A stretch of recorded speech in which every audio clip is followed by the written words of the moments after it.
Hello, welcome to another episode of HCC MovieMakers Academy Movie Reviews. I'm Trey, Dixon. And I'm Steffi Grace. And the two of us just saw The Theory of Everything.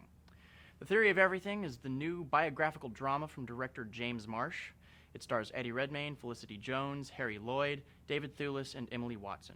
The film sheds light on the life of physicist Stephen Hawking with an emphasis on the relationship he had with his wife, Jane Hawking. Steffi, what did you think of The Theory of Everything? I liked it, and I'm gonna start with why. I'm kind of a little bit of a nerd when it comes to science and things that deal with black holes and the cosmos, all that stuff. So I'm kind of a Stephen Hawking fan already. So when I found out there was going to be a movie about him, I really wanted to see it because I was curious about how the actor would do, and he. For the most part, he nailed it. I'm not gonna lie. There was maybe one or two scenes where I thought it might have been a little bit forced, but otherwise, I would say it was pretty good. You cannot discount the effort that Eddie Redmayne put into his performance. You just told me recently that he actually altered his spine physically to play this role. I'm pretty sure it wasn't intentionally. So you cannot, for one instance, discount all of the work that Eddie Redmayne put into his performance as Stephen Hawking. Right. But in my opinion, this movie is a fairly unremarkable look at a very remarkable individual. I don't know about that. I liked it because there was a lot of things I didn't know about it, and I had to sort of just give Eddie Redmayne props for that because what happened was he had to sit slouched and all hunched over between takes. He's got his shoulder kinked up, so he did alter the alignment of his spine because of all that. So he kind of paid a price for that role, and he practiced in the mirror for hours, contorting his face and working with his eyebrows. He only met Stephen Hawking once. I know. While preparing for the role. So for that, it's certainly a very, very good performance. Right. And the quality of the film sort of hinges on his performance. But at the end of the day, it's the performance. The performance is the only thing that anybody will be talking about. The film itself is kind of bland, I thought. There's no real oomph behind it. I didn't find myself particularly invested. I liked the dynamic that both Redmayne and Felicity Jones had with each other, husband and wife. They did a very good job. I think that she managed to have some really great chemistry, imagining how to be that kind of person married to a person with this kind of, disorder. Yeah, it's gotta be tough. Trying to channel that can't be easy, and she did a very good job. It's an actor's movie, basically. It's a performance-driven film. Well, yeah, it's. Both roles, they're demanding roles, and I think, the reason why I liked it so much was because I wanted to see more about his life, Yeah, you had a vested interest already. So I was already invested, so if you're already invested, then you're going to like it just as much as I do. A really good movie can take something that you have absolutely no interest in and make you interested in it. And this movie did not get me interested in Stephen Hawking. I know that he's a very remarkable individual, and I know that physics is not the same because of him. But this movie does not make me interested in him as a person, and it does not make me interested in the relationship that he had with his wife. You weren't already. In the beginning, before the movie came out, you weren't, a Stephen Hawking fan. I don't. So he's a non-entity to me. I think he's a very interesting human being, but I'm not particularly vested in what it is that he's done, the work that he's done. I don't know anything about physics. I know of the guy, but I don't really know anything about his life, nor have I ever really cared to learn. I just,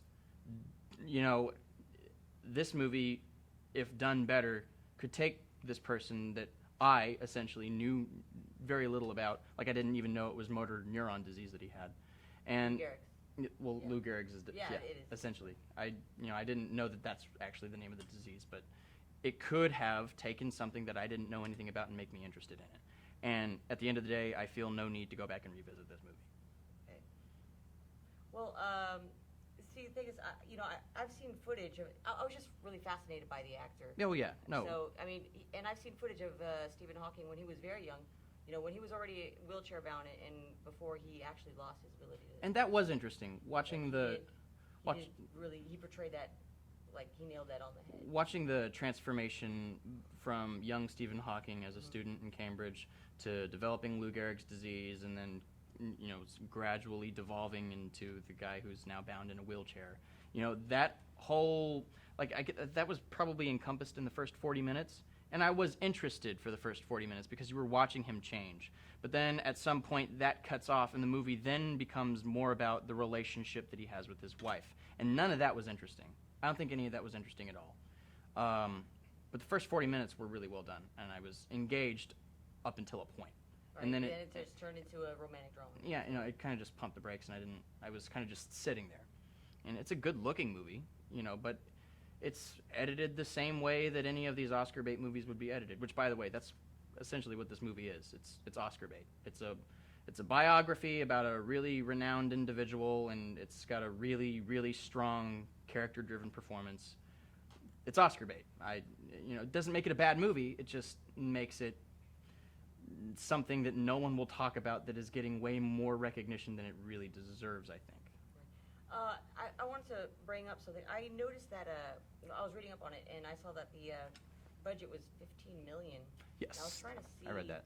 where all of that went because, I don't know, one of the other movies that was reviewed, it was like That were $3 million, and it seemed like that would be, it didn't seem like this would have been a higher budget for, $15 million. You think it looked more than what it cost? No. You think it looked less than what it cost? Okay. Then I don't really know where that money went. I can't answer that. Maybe they filmed those segments in Cambridge, but and it cost a lot to do it there. I don't really know. Redmayne and Hawking, they both went to Cambridge University. So, and it wasn't like they had to get Hawking's permission to use it. He actually donated a signed thesis of his own to use as a prop. Oh, okay, wow. So he donated that. So yeah. So I mean, it was. Don't know where that money went. I don't know. This. It doesn't really matter. They did the best they could with what they had.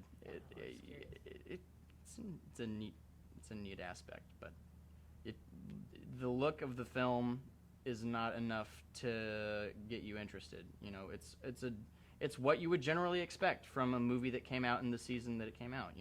It's well shot, but you're not watching it because it's well shot. You're looking at it because it's got this performance that you heard about. Yeah. And Eddie Redmayne, I guess, yes, he deserved the Oscar. I personally think that Michael Keaton gave a better performance, like you said, and there were a few instances where it seemed a bit forced, but it was a really good performance nonetheless. What would you give it? On a scale from 1 to 10? Yeah. Oh, I would give it a 6. A straight 6. I would give it an 8, but that's probably driven because I'm already naturally biased. Yeah. Towards Stephen Hawking, so yeah, I'd give it an 8. It's a good movie, and if you're interested in the life of Stephen Hawking, then you have every reason to watch this movie because it sheds light on some things that I didn't know about and probably most of the general public wouldn't know about. So go see it if you're a fan. If you miss it, it's not a big deal. Thank you for watching HCC MovieMakers Academy Movie Reviews. We're brought to you by the Houston Community College Filmmaking Program and HCC TV.